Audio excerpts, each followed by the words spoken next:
இன்றைய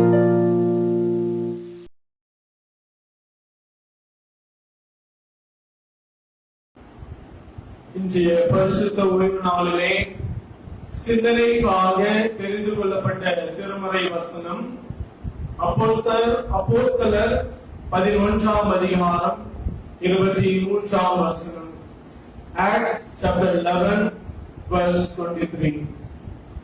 பர்னபா போய் சேர்ந்து தேவனுடைய கிருபையை கண்டபோது சந்தோஷப்பட்டு கர்த்தரிடத்தில் மன நிர்ணயமாய் நிலைத்திருக்கும்படி எல்லாருக்கும் புத்தி சொன்னான். நாம் ஜெபம் செய்வோம். என் கண்மலையும் என் மீட்பருமாகி என் கர்த்தாவே, என் வாயின் வார்த்தைகளும் என் இருதயத்தின் தியானமும் உமது சமூகத்திலே விருதியாய் இருப்பதாக. ஆமென். நம்முடைய பிதாவாகிய தேவனாலும் கர்த்தராகிய இயேசு கிறிஸ்துவினாலும் உங்களுக்கு கிருபையும் சமாதானமும் உண்டாவதாக. ஆண்டவருடைய நிறைவான கிருபையும் தயவும் நிறைவாய் பெருகியிருக்க கர்த்தர் கிருபை செய்வாராக. மீண்டும் ஒரு முறை கூட உங்கள் யாவருக்கும் ஆண்டவராகிய இயேசு கிறிஸ்துவின் நாமத்தினாலே இந்த ஆராதனைக்கு வாழ்த்தி வரவேற்கிறோம். கிறிஸ்து பரமேறிய திருநாளிலே ஆண்டவராகிய இயேசு கிறிஸ்து சீஷர்களுக்கு ஒரு வாக்குத்தத்தத்தை கொடுத்தார் என்று சொல்லி நாம் கிறிஸ்து பரமேறிய திருநாளிலே நாம் தியானித்தோம்.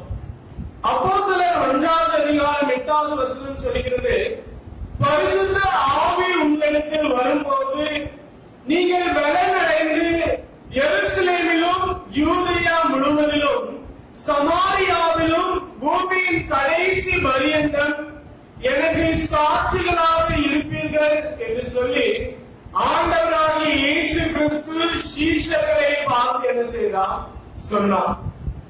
நிச்சயமாகவே சீஷர்களும் ஆண்டவருடைய வார்த்தைக்கு சாட்சிகளாக இருந்தார்கள் என்பதை அப்போஸ்தலருடைய நடவடிக்கைகளிலே நாம் பார்க்க முடியும். பெந்தேகோஸ்தே திருநாளிலே பேதுரு பிரசங்கம் பண்ணும் பொழுது அங்கே 3000 பேர் ரட்சிக்கப்பட்டு திருச்சபையிலே சேர்த்துக் கொள்ளப்பட்டார்கள். அப்போஸ்தலர் 4வது அதிகாரத்திலே நாம் பார்க்கும் பொழுது 5000 பேர் என்ன செய்கிறார்கள்? ஆண்டவரை ஏற்றுக்கொண்டு திருச்சபையிலே சேர்க்கப்பட்டார்கள். இயேசு கிறிஸ்துவினுடைய சுவிசேஷம் அநேகருக்கு சாட்சிகளாக பகிரப்பட்டது. அநேகர் இயேசு கிறிஸ்துவை தன்னுடைய சொந்த இரட்சகராக ஏற்றுக்கொண்டு திருச்சபையிலே சேர்க்கப்பட்டார்கள். திருச்சபை அந்த நாட்களிலே மிகவும் வேகமாக வளர்ந்து கொண்டிருந்தது. ஒரு பக்கத்திலே திருச்சபை மிகவும் வேகமாக வளர்ந்து கொண்டிருந்தாலும் மறுபக்கத்திலே திருச்சபைக்கு பல பாடுகள் வந்தது. திருச்சபையினர் துன்பப்படுத்தப்பட்டார்கள். அநேகர் மறிக்கவும் செய்தார்கள். அப்போஸ்தலர் 7வது அதிகாரத்திலே நாம் பார்க்கும் பொழுது பரிசுத்த ஸ்தேவான் ஆண்டவராகிய இயேசு கிறிஸ்துவுக்காக முதல் முறையாக என்ன செய்கிறார்? முதலாவதாக இரத்த சாட்சியாக மறிக்கிறதை என்ன செய்ய முடியும்? நம்மால் பார்க்க முடியும்.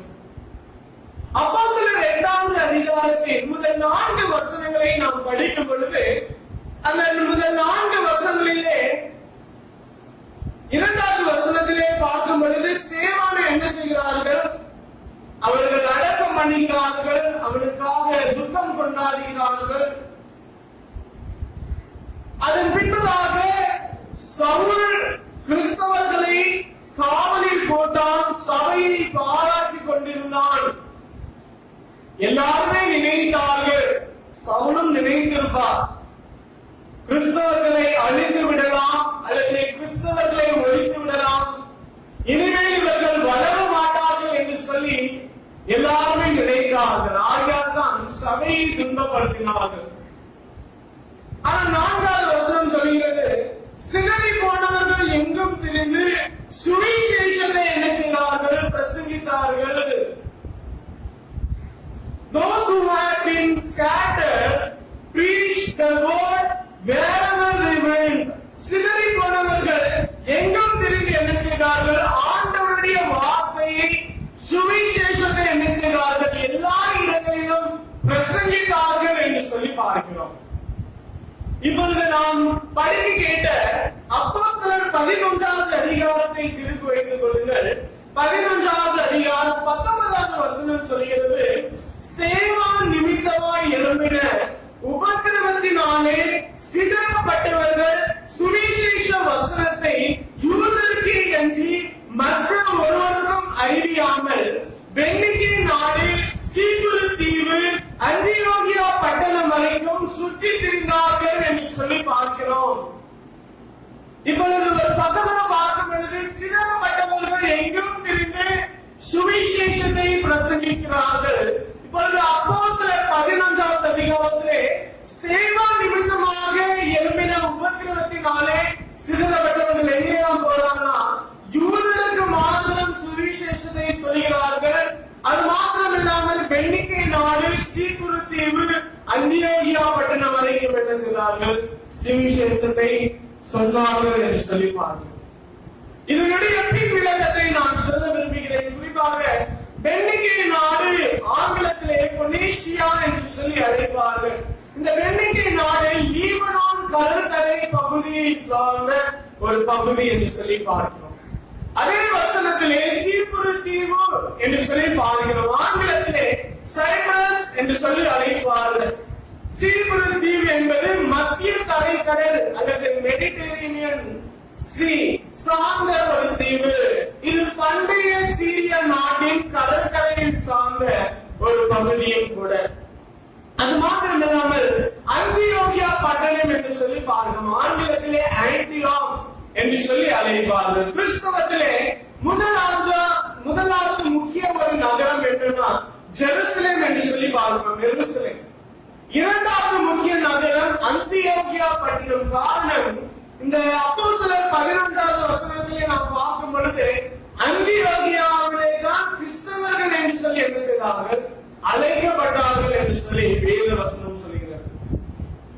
இப்பொழுது 20வது வசனம், அவர்களில் சீப்புரு தீவாரும் சிரேனே பட்டணத்தாருமாகிய சிலர் அந்தியோகியா பட்டணத்துக்கு வந்து கிரேக்கருடனே பேசி கர்த்தராகிய இயேசு கிறிஸ்துவை குறித்து என்ன செய்தார்கள்? பிரசங்கித்தார்கள் என்று சொல்லி பார்க்கிறோம். இந்த அந்தியோகியா பட்டணம் மிகவும் முக்கியமான ஒரு பட்டணம். குறிப்பாக வேதாகமத்திலே, திருமறையிலே 2 அந்தியோகியா பட்டணத்தை குறித்து நம்மால் பார்க்க முடியும். ஒன்று சீரியாவில் உள்ள அந்தியோகியா, மற்றொன்று பிசிதியா தேசத்தில் உள்ள அந்தியோகியா. சீரியாவில் உள்ள அந்தியோகியாவை குறித்துதான் இந்த இடத்திலே பார்க்க முடியும். இந்த சீரியாவில் உள்ள அந்தியோகியாவுக்கு யார் பெயர் சூட்டினார் என்றால், அலெக்சாண்டர் தி கிரேட். அவருக்கு 4 தளபதிகள் அல்லது 4 ஜெனரல் என்ன செஞ்சாங்க இருந்தாங்க. அந்த 4 தளபதிகளிலே ஒரு தளபதியினுடைய பெயர் செலுபஸ். அவர் தான் என்ன செய்கிறார்? அவருடைய தகப்பனாருடைய பெயர் ஆன்டியோகஸ். அவருடைய பெயரை தான் அந்தியோகியா என்று சொல்லி மாற்றி அந்த நகரத்திற்கு அந்தியோகியா என்று சொல்லி பெயர் வைத்திருக்கிறார். அது மிகப்பெரிய ஒரு நகரமாக காணப்பட்டது. ஃபார் எக்ஸாம்பிள், எடுத்துக்காட்டாக இந்த மும்பை எவ்வளவு பெரிய ஒரு நகரமாக காணப்படுகிறதோ, அந்த நாட்களிலே அந்தியோகியாவும் மிகப்பெரிய ஒரு நகரமாக காணப்பட்டது. காரணம், அது வர்த்தகம் செய்யும் ஒரு இடம். அதிலே அந்த காலத்திலே பவுல் வாழ்ந்து கொண்டிருக்கிற காலத்திலே 5 லட்சத்துக்கு அதிகமானவர்கள் என்ன செய்தார்கள்? காணப்பட்டார்கள். அது மாத்திரம் இல்லாமல் அந்த பகுதி வித்தியாசமான மக்கள் இனத்தை கொண்டதாகவும் பல்வேறு கலாச்சாரத்தையும் பல்வேறு பாரம்பரியத்தையும் கொண்ட ஒரு பகுதியாகவும் இந்த அந்தியோகியா பட்டணம் காணப்பட்டது. அதிலே கிரேக்கர்கள், ரோமர்கள், யூதர்கள் என்று சொல்லி பல விதமான இனத்தார்கள் என்ன செய்தார்கள்? அந்த அந்தியோகியாவிலே வாழ்ந்து கொண்டிருக்கிறார்கள். இப்பொழுது அந்த அந்தியோகியாவுக்கு தான் என்ன செய்கிறார்கள்? சீப்புரு தீவில் இருந்து, சிரேனே பட்டணத்தில் இருந்து என்ன செய்கிறார்கள்? அந்தியோகியாவிற்கு வருகிறார்கள். எதற்காக வருகிறார்கள்? காரணம் 21வது வசனம் சொல்கிறது, கர்த்தருடைய கரம் அவர்களோடு இருந்தது, அநேக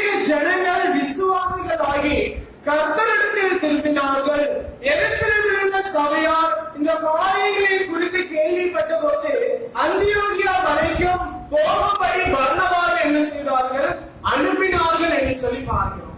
இந்த இடத்துல நாம் என்ன புரிந்து கொள்ள முடியும்? இந்த சூழ்நிலையை எப்படி புரிந்து கொள்ள முடியும்? What is the context of this text? இந்த அதிகாரத்தினுடைய சூழ்நிலை எப்படிப்பட்டதாக இருந்தது? அந்தியோகியாவிலே ஆண்டவரை அநேகர் என்ன செய்கிறார்கள்? ஏற்றுக்கொண்டார்கள். அந்தியோகியாவிலே ஆண்டவருடைய பிரசனம் காணப்படுகிறதுனால் அதை அறிய வேண்டும் என்பதற்காக எருசலேமில் உள்ள அப்போஸ்தலர்கள் அங்கே என்ன நடைமுறை பெற்றுக் கொண்டிருக்கிறது என்பதை அறியும்படிக்கு அங்கே பர்னபாவை என்ன செய்கிறார்கள்? அனுப்பினார்கள் என்று சொல்லி பார்க்கிறோம்.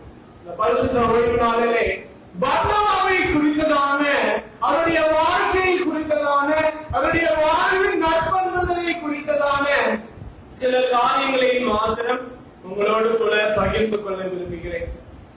பர்னபாவை குறித்து என்ன சொல்கிறது? 23வது வசனம் சொல்கிறது, அவன் போய் சேர்ந்து தேவனுடைய கிருபையை கண்டபோது சந்தோஷப்பட்டு கர்த்தரிடத்தில் மன நிர்ணயமாய் நிலைத்திருக்கும்படி எல்லாருக்கும் புத்தி சொன்னான் என்று சொல்லி பார்க்கிறோம். இந்த பர்னபா என்பவர் திருச்சபையின் ஆரம்ப கால சீஷராக இருந்தார். அவர் அப்போஸ்தலர் அல்ல, அவர் சாதாரண ஒரு சீஷராக இருந்தார். அவர் இஸ்ரவேலில் இருந்து 60 மைல் தொலைவில் உள்ள மத்திய தரைக்கடல் இருக்கின்றதான சீப்புரு தீவா என்று சொல்லக்கூடிய தீவை சார்ந்த ஒரு லேவியன். அவருடைய உண்மையான பெயர் ஜோசே என்று சொல்லி பார்க்கிறோம். ஆங்கிலத்திலே ஜோசப். ஆதிகால திருச்சபை அவருக்கு பர்னபா என்று சொல்லக்கூடிய மறுபெயரை என்ன செய்தார்கள்? வழங்கினார்கள் என்று சொல்லி நம்முடைய திருமறை நமக்கு கற்பிக்கிறது. ஆகையால் அவருடைய மறுபெயர் பர்னபா, அதனுடைய அர்த்தம் ஆறுதலின் மகன் என்று சொல்லி என்ன செய்யப்பட்டார்? அழைக்கப்பட்டார் என்று சொல்லி பார்க்கிறோம். எதற்காக பர்னபா ஆறுதலின் மகன் என்று சொல்லி அழைக்கப்பட்டார் என்பதற்கு 3 தலைப்புகளை கொடுத்துவிட்டு இந்த நாளிலே என்னுடைய செய்தியை நிறைவு செய்ய விரும்புகிறேன். முதலாவதாக, பர்னபாஸ் a generous giver. பர்னபா பெருந்தன்மையோடு கொடுப்பவர். ஆகையால் தான் அவர் என்ன செய்யப்படுகிறார்? ஆறுதலின் மகனாக அழைக்கப்படுகிறார். அப்போஸ்தலர் 4வது அதிகாரம் 36 முதல் 37 வசனங்களை நாம் படிக்கும் பொழுது 36வது வசனம் சொல்கிறது, சீப்புரு தீவானும் லேவியனும் அப்போஸ்தலராலே ஆறுதலின் மகன் என்று அர்த்தம் கொள்ளும் பர்னபா என்னும் மறுபெயர் பெற்றவனுமாகிய ஜோசே என்பவன் தனக்கு உண்டாயிருந்த நிலத்தை விற்று அதன் கிரீடத்தை கொண்டு வந்து அப்போஸ்தலருடைய பாதத்திலே வைத்தான் என்று சொல்லி பார்க்கிறோம்.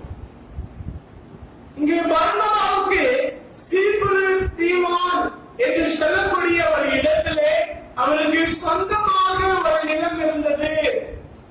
அந்த நிலத்தை விற்று அப்போஸ்தலருடைய பாதத்தில் என்ன செய்தார்? வைத்தார் என்று சொல்லி திருமறை நமக்கு சொல்லுகிறது. அவரிடத்திலே சில பொருளாதாரங்கள் காணப்பட்டது. குறிப்பாக அவர் திருமணம் முடியாதவர். அவர் தன்னுடைய நிலத்தை என்ன செய்கிறார்? விற்கிறார். இப்பொழுது நிலத்தை விற்று அதிலே சில பணங்கள் என்ன செய்கிறது? வருகிறது. நம்மளால என்ன செய்வோம்? ஆண்டவருக்கு இத்தனை பெர்சன்டேஜ் கொடுக்கணும் இல்லையா? தசம பாகம்னா 10 ஒரு பகுதியை என்ன செய்வோம்? ஆண்டவருக்கு நம்ம கொடுப்போம். ஆனா பர்னபாஸ் அப்படி இல்லை. பர்னபாஸ் அப்படி ஒன்றும் நினைக்காமல் அவர் 10% கொடுக்க வேண்டும் அல்லது 15% கொடுக்க வேண்டும் என்று சொல்லி தன்னுடைய மனதில் நினையாமல் கிரேக்க மொழியிலே படிக்கும் பொழுது எருசலேமில் உள்ள ஏழைகளுக்கு உதவுவதற்காக எல்லாவற்றையும் என்ன செய்தாராம்? அப்போஸ்தலருடைய பாதத்தில் வைத்தார் என்று சொல்லி பார்க்கிறோம். 5வது அதிகாரத்திலே பார்க்கும் பொழுது அங்கே அனனியா சப்பீராவை குறித்து நமக்கு சொல்லப்பட்டிருக்கிறது. இந்த அனனியாவும் சப்பீராவும் என்ன செய்கிறார்கள்? நிலத்தை விற்கிறார்கள். ஆனால் இவர்களுடைய வாழ்க்கை எப்படியாக இருந்தது? நிலத்தை விற்று ஒரு பகுதி என்ன செய்தார்கள்? ஒளித்து வைத்தார்கள்.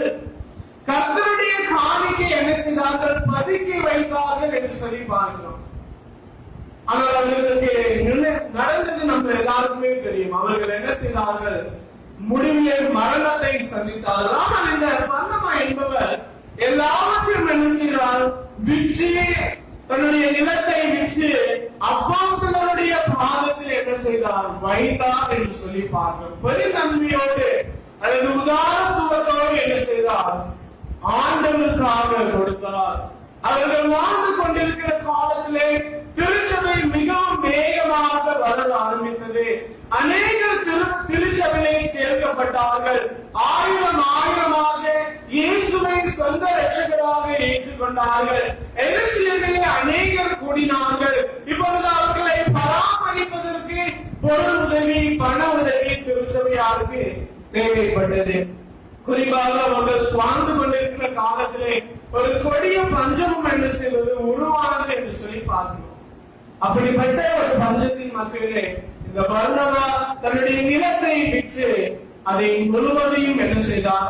ஆண்டவருக்காக, திருச்சபை பிள்ளைகளுக்காக என்ன செய்தார்? கொடுத்தார். ஒரு உதாரத்துவத்தோடு என்ன செய்தார்? அவர் கொடுத்ததை நாம் பார்க்க முடியும். 2 கொரிந்தியர் 9வது அதிகாரம் 7வது வசனம் சொல்கிறது, அவன் விசனமாயும் அல்ல, கட்டாயமாயும் அல்ல, தன் மனதில் நியமித்தபடியே கொடுக்கிற கடவன், உற்சாகமாய் கொடுக்கிற தேவன் என்ன செய்வார்? பிரியமாய் இருக்கிறார் என்று சொல்லி பார்க்கிறோம். அது மாத்திரம் இல்லாமல் 5வது வசனத்திலே சொல்கிறது, உங்கள் தர்மமானது லோகத்தனமாய் கொடுக்கப்படாமல், கொடுக்கப்பட்டதா இல்லாமல் உதாரணத்துவமாய் என்ன செய்ய வேண்டுமா? கொடுக்க வேண்டும் என்று சொல்லி பார்க்கிறோம். வசனம் சொல்கிறது, கொடுங்கள், உங்களுக்கு என்ன செய்யப்படும்? கொடுக்கப்படும். அமுக்கி குலுக்கி சரிந்து விடும்படி என்ன செய்ய வேண்டும்? நாம் பெருந்தன்மையோடு கொடுக்க வேண்டும் என்று சொல்லி பார்க்கிறோம். பர்னபா எதற்காக ஆறுதலின் மகன் என்று சொல்லி அழைக்கப்பட்டார்? காரணம், அவர் பெருந்தன்மையோடு கொடுத்தார். He is a generous giver. பர்னபா பெருந்தன்மையோடு கொடுத்ததினால் அவர் ஆறுதலின் மகன் என்று சொல்லி அழைக்கப்பட்டார். இரண்டாவதாக, பர்னபாஸ் a faithful friend. பர்னபா ஒரு விசுவாசமான அல்லது நம்பிக்கையான ஒரு நண்பர் என்று சொல்லி பார்க்கிறோம். நம்முடைய வாழ்க்கையிலும் அநேக நண்பர்கள் என்ன செய்கிறார்கள்? காணப்படுகிறார்கள்.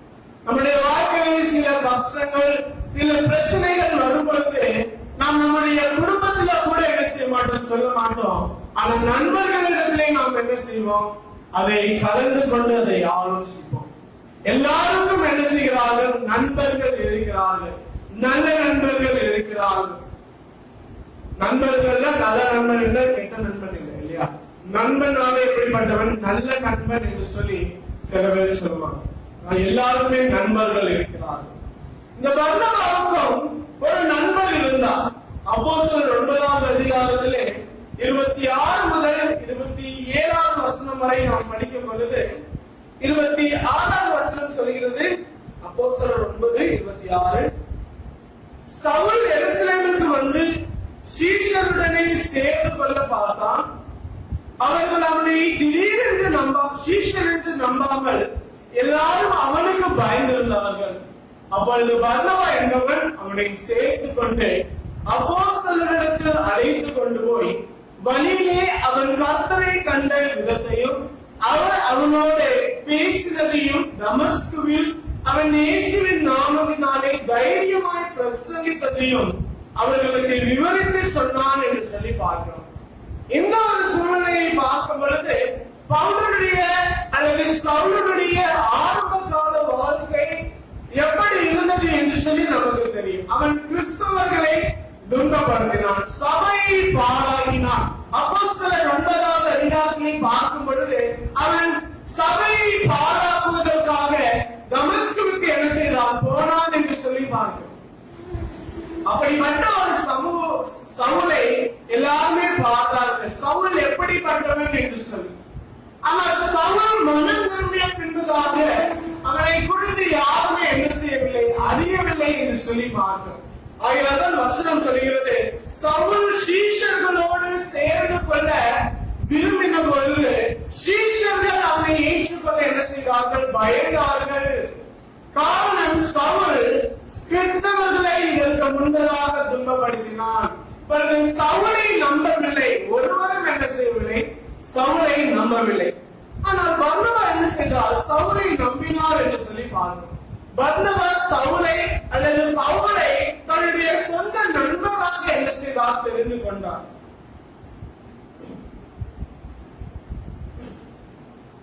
விளைவாக சவுல் ரட்சிக்கப்பட்ட பின்பதாக சில நாட்கள் என்ன செய்தார்? தமஸ்குவிலே இருந்தார். அதன் பின்பதாக அரேபியாவுக்கு சென்றார். 3 வருடங்களுக்கு பின்பதாக மீண்டுமாக தமஸ்குக்கு வந்து என்ன செய்கிறார்? இயேசுவை குறித்து சாட்சி கொடுக்கிறார். 9வது அதிகாரம் 21, 22 வசனங்கள் சொல்கிறது, கேட்டவர்கள் எல்லாரும் ஆச்சரியப்பட்டு எருசலேமில் இந்த நாமத்தை தொழுது கொள்ளுகிறவர்களை நாசமாக்கி இங்கேயும் அப்படிப்பட்டவர்களை கட்டி பிரதான ஆசாரியர்களிடத்திற்கு கொண்டு போகும்படி வந்தவன் இவன் அல்லவா என்றார்கள். சவுல் அதிகமாக தினம் கொண்டு இவரே கிறிஸ்து என்று திருஷ்டாந்தப்படுத்தி தமஸ்குவில் குடியிருக்கிற யூதர்களை என்ன செய்து கொண்டிருந்தான்? கலங்கல் பண்ணி கொண்டிருந்தான் என்று சொல்லி பார்க்கிறோம். இயேசு கிறிஸ்துவினுடைய சுவிசேஷத்தை மிகவும் அற்புதமாக என்ன செய்தார்? பிரசங்கித்தார். ஆகையால் அந்த வசனத்தை நாம் படிக்கும் பொழுது சவுலை கொலை செய்யும்படி என்ன செய்தார்கள்? அவர்கள் துணிந்தார்கள். இப்பொழுது சவுல் அங்கே இருந்து எங்க வருகிறார்? எருசலேமுக்கு வருகிறதை நாம் பார்க்க முடியும். இப்பொழுது அங்கே வரும்பொழுதுதான் சீஷர்கள் சவுலை சேர்த்துக் கொள்வதற்கு ஐயப்பட்டார்கள். ஆனால் பர்னபாவை பார்க்கும் பொழுது பர்னபா சவுல் ஒரு ஆபத்தாக காணப்பட்டாலும் கூட சவுலை குறித்து பர்னபா கேள்விப்பட்டதினால் இயேசுவை குறித்து திடமனதாய் சவுல் அல்லது பவுல் சாட்சி சொன்னதினால் பர்னபா பவுலை என்ன செய்கிறார்? தன்னுடைய சொந்த நண்பராக ஏற்றுக்கொண்டார். இங்கே பார்க்கும் பொழுது பர்னபா பெருந்தன்மையோடு ஆலயத்துக்கு கொடுப்பவராக மாத்திரமல்ல, அவர் பவுலுக்கு உண்மையான ஒரு நண்பனாக என்ன செய்கிறார்? காணப்பட்டார். யோவான் 15வது அதிகாரம், யோவான் 15வது அதிகாரம் 12, 13 வசனங்கள் சொல்கிறது, நான் உங்களில் அன்பா இருக்கிறது போல நீங்களும் ஒருவரில் ஒருவர் என்ன செய்யுங்கள்? அன்பா இருக்க வேண்டும் என்பதே என்னுடைய கற்பனை. ஒருவர் தன் சிநேகிதற்காக தன் ஜீவனை கொடுக்கிற அன்பிலும் அதிகமான அன்பு ஒருவரிடத்திலும் இல்லை என்று சொல்லிப்பார். ஆண்டவர் சொல்கிறார், அன்பாக இருங்கள் என்று சொல்லிப்பார். இப்படிப்பட்ட அன்பு இந்த பர்னபாவின் இடத்திலும் காணப்பட்டதினால் அவர் சவுலை என்ன செய்கிறார்? சேர்த்துக் கொள்கிறார். ஒரு நண்பனாக காணப்பட்டார் என்று சொல்லிப்பார். நாமும் நம்மோடு கூட இருக்கிறவர்களே ஒரு நண்பனாக ஒருவரில் ஒருவர் அன்பு கூறுகிறவர்களாக என்ன செய்ய வேண்டும்? காணப்பட வேண்டும். மூன்றாவதாக பர்னபா a committed encourager. பர்னபா ஒரு அர்ப்பணிப்புள்ள ஊக்குவிப்பாளர். பர்னபா ஒரு அர்ப்பணிப்புள்ள ஊக்குவிப்பாளர். அப்போஸ்தலர் 11வது அதிகாரம் 22 முதல் 24 வசனங்கள் இப்படியாக சொல்கிறது, பர்னபா போய் சேர்ந்து தேவனுடைய கிருபையை கண்டபோது சந்தோஷப்பட்டு கர்த்தரிடத்தில் மன நிர்ணயமாய் நிலைத்திருக்கும்படி எல்லாருக்கும் புத்தி சொன்னான். அவன் நல்லவனும் பரிசுத்த ஆவியினாலும் விசுவாசத்தினாலும் நிறைந்தவனுமாய் இருந்தான். அநேக ஜனங்கள் கர்த்தரிடமாய் என்ன செய்தார்கள்? சேர்க்கப்பட்டார்கள் என்று சொல்லி ஸ்தேவான் நிமித்தமாய் எழுப்பின உபத்திரவத்தினாலே சிதறப்பட்டவர்கள் சுவிசேஷ வசனத்தை யூதருக்கே மாத்திரம் என்ன செய்தார்கள்? சொன்னார்கள். அவர்களை பார்க்கும்படி வந்த இப்பொழுது பர்னபா அவர்களுடைய விசுவாசத்தை இன்னும் என்ன செய்கிறார்? ஆண்டவருக்குள்ளாக நிலைப்படுத்துகிறார். ஆகியாதான் வசனம் சொல்கிறது, கர்த்தரிடத்தில் மன நிர்ணயமாய் நிலைத்திருக்கும்படி எல்லாருக்கும் புத்தி சொன்னான் என்று சொல்லி பாருங்கள். பர்னபா சபையை பொருளாதாரத்தினால் தாங்குகிறவராக மாத்திரமில்லை, அல்லது உண்மையான ஒரு நண்பனாக மாத்திரம் காணப்படவில்லை, இப்பொழுது மற்றவர்களை ஊக்குவிப்பவராக அல்லது மற்றவர்களுக்கு புத்தி சொல்கிறவராக என்ன செய்கிறார்? காணப்பட்டார். இப்படிப்பட்ட ஒரு வாழ்க்கை நம்மிடத்தில் என்ன செய்ய வேண்டும்? காணப்பட வேண்டும்.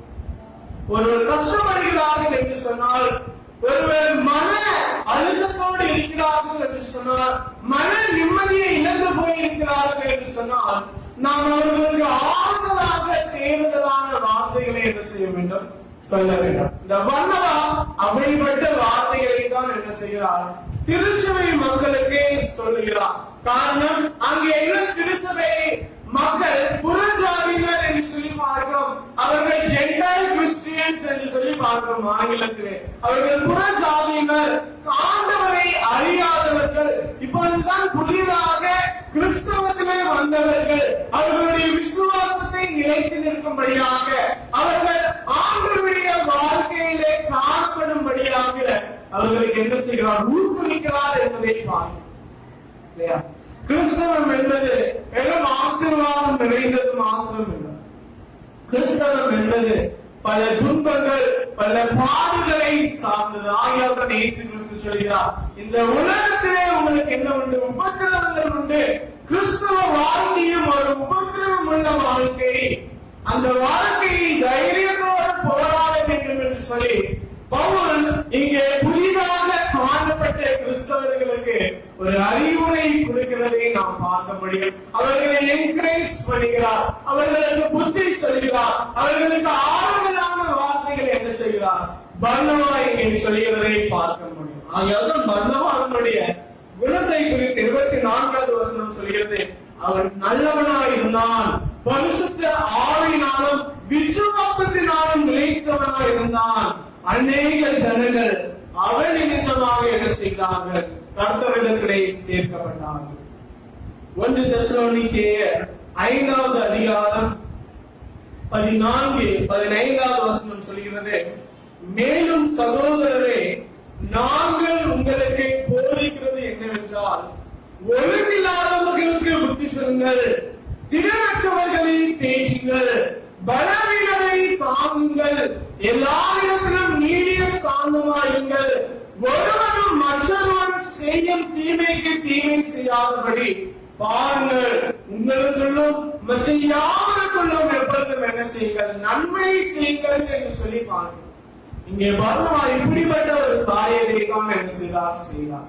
அவர் மற்றவர்களுக்கு புத்தி சொல்கிறார், மற்றவர்களுக்கு ஆண்டவருடைய வார்த்தை திடமானதாய் போதித்தார், பலவீனரை தாங்கினார், சமாதானம் நீடிய சாந்தமாய் என்ன செய்தார்? காணப்பட்டார். அவர்களுக்கு ஆண்டவருடைய சுவிசேஷத்தை இன்னும் அதிகமாக தெளிவாக திட்டவட்டமாக கூறி, கிறிஸ்தவ வாழ்க்கை எப்படிப்பட்ட வாழ்க்கை என்று சொல்லி, அதை எப்படி நாம் ஜெயிக்க வேண்டும், மேற்கொள்ள வேண்டும் என்று சொல்லக்கூடிய எல்லா பதிலையும் கொடுத்து கிறிஸ்தவர்களை என்ன செய்தார்? புதிதாக சபையிலே சேர்க்கப்பட்ட கிறிஸ்தவர்களை ஊக்குவித்தார். நம்முடைய வாழ்க்கையில இப்படிப்பட்ட ஒரு ஊக்குவிப்பு நம்முடைய கிறிஸ்தவ வாழ்க்கையில அவசியம்.